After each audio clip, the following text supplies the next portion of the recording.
Hey y'all, welcome to Kamira's Kitchen. Today is the next episode in my Make Ahead Thanksgiving series, where I'm going to be showing you things that you can prep 4, 5, even 6 weeks in advance from Thanksgiving so that you can save time on the actual holiday. Today I'm going to show you how you can make and prep greens, whether it be collard greens, turnip greens, mustard greens, with the smoked turkey, y'all, okay?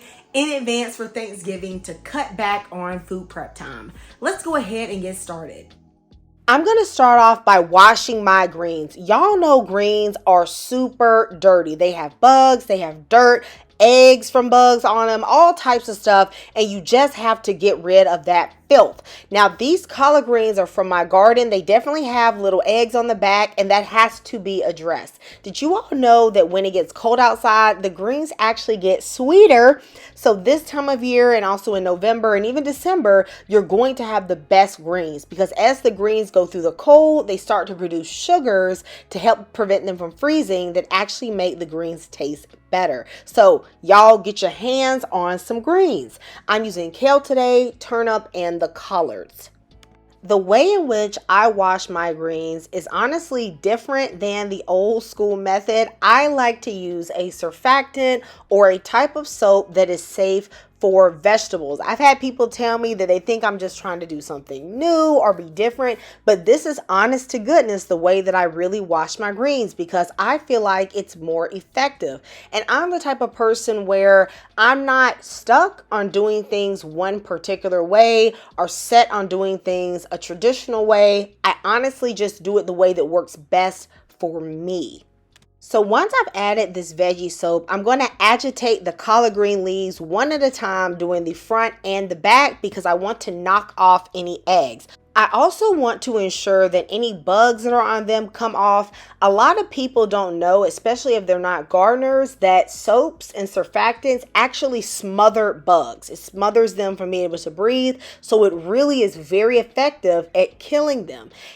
After I have agitated the greens for about a good minute or two, you're going to see that a lot of the dirt has already come off the greens on the first wash, which is one reason why I love doing this method because even though I will do another rinse with water, you honestly don't have to because this is super effective. Now look at the water. It's nice and cloudy, y'all. Okay, it's super cloudy. So what that tells me is that a lot of the dirt has already come off. And once I drain the water, you're going to see that there is a lot of grit around the edge of the sink. So most of the dirt has already come off. However, I don't want any suds or anything on my greens. So I am going to do another wash just to rinse them very well. I have been using this method to wash greens as well as other fruits and vegetables for about a year, and I can tell you that there is absolutely no soap or sudsy taste on your greens. If you rinse them well, you'll have absolutely no issue with some type of soapy taste because I literally only used a few drops of this Sal Suds biodegradable cleaner in the water, probably about 5 drops. And as you can see on the bottle, it says that it's safe for fruits and vegetables as well as a number of other uses. On the side, these are the surfactants. Surfactants are called surface active agents. And so what they do is literally bind to and lift up any of the dirt and crud that is on the leaf and it knocks it off and get rid of it. The same way shampoos work on your hair to get off the crud, this is working on the greens. And surfactants are more effective at cleaning the greens than vinegar or baking soda. It's not that those things don't work. It's just that in my experience, this works a little bit quicker. So I'm going to fill up my sink with a little bit more water and I'm going to just give them a nice little agitated rinse again just to make sure that they're super rinsed, and you're going to see that there is hardly any dirt at the bottom after this agitation because most of the dirt came off on the first wash. So let me know if you guys are going to try this method. I know this is very new for some. And of course, if you have a tried and true method that you use for cleaning your greens, let me know in the comments. And y'all, let's share knowledge and learn from one another. Now I'm going to start gathering my greens. I'm going to keep gathering my greens here. I don't even really care what direction they in. We're just going to put them together. Okay, just bundled just like this. Okay, this probably ain't what they teaching folks in culinary school, but this is home cooking, okay? You just watch out for them fingers. And since this bundle is so big, I honestly kind of just grab it like this. And I'll just move my fingers every once in a while back from the blade of the knife. So I have some stems here that you could toss. You know, it's up to you. But my stems are not extremely tough. Remember I said these are homegrown collard greens, so the stems aren't bad. I'm just gonna cut them up small. When you cut them up small, they'll be all right. From them being cooked and then of course frozen, they will definitely break down. I definitely don't remove the stems from the turnip greens. Those are very soft. Oh, that's a little too big. But then again, that's also the turnip green. You know, you could really cut the turnip greens bigger because they get really, they wilt down a lot, but it don't matter, okay? It's greens, y'all. It's not rocket science.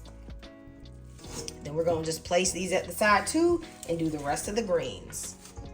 These are all my greens. I just packed them down. There's way more greens than they look because this bowl is really heavy. But you know, these are gonna cook down a lot. So let's go ahead and start getting them cooked.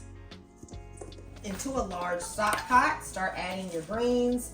And don't worry if they're kind of overflowing, you just pack them in. They're gonna wilt, and y'all know greens get super small, okay? They wilt down to nothing. All right, so pack them babies in. I'm gonna add just a little bit of boiling water. I made boiling water with my kettle, and it's going to help to reduce the size of the greens. So I'm putting in about 2 cups. I'm gonna cover this and let it simmer for about 10 minutes on medium heat until the greens reduce. It's been about 10 minutes, and I'm gonna check on the greens. I really want them to wilt, okay? We're not really cooking them a lot per se. We just want them to get smaller. So I'm gonna turn the greens. The greens are now small enough. I'm gonna take them off and drain them in the sink. Pour your greens through a colander. I'm gonna clean out this pot with a little bit of cold water and pour it right on top of the greens. I'm gonna rinse these with cold water until they are completely cooled down. This is gonna shock them and give them a nice green color and stop the cooking process.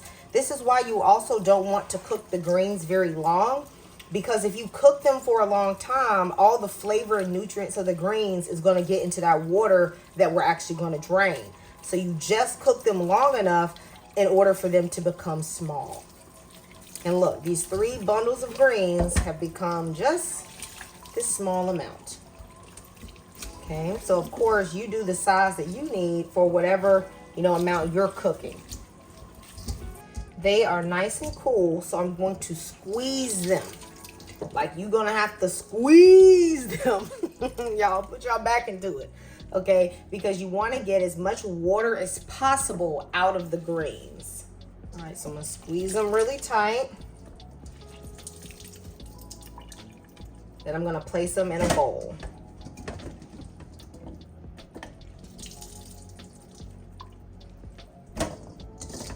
Also, the squeezing is really going to compact them, okay? And I know that I'm not getting a ton of the water from the greens themselves because the water is pretty clear. So this is just getting out that water you cool them off with. It's not going to impact the flavor of like your greens or something. So check out what I got. These are all the greens I have. Let's go ahead and finish processing them. I have labeled some quart-size freezer bags with what is in there. So I have collards, kale, turnip, the date, turkey neck, and fat back, which is what I'm adding. You can use gallon-size freezer bags, but my freezer is kind of small, so just doing a few quart size works a little better for me. The quart size is also good if you like to make small batches of greens from time to time. Maybe you come back from work, want to throw some greens on the stove, you can use this little bag. I think 2 will be fine. I might need 3, so we'll just see as I start packing them.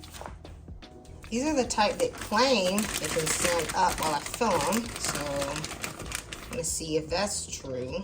I'm gonna add a piece of fat back. a piece of smoked turkey. This is turkey neck. You can use turkey tail. Turkey tails are kind of big. Maybe going to cut them in half. I wouldn't use drumstick. That'd be a little, too big. Okay. I have some onion and garlic. I'm going to put a little in each bag. I haven't sauteed these or anything. You could pre-saute them and then put them in the bag, but I just did not do that. So I'm going to add a little handful of them, as well as a few cloves of chopped garlic. You could put the seasonings that you want to use in the bag. However, I don't want my seasonings to be frozen, so I am just going to season them when I cook them. Now I'm going to pack in the greens. You get a good handful of the greens and just put them in there.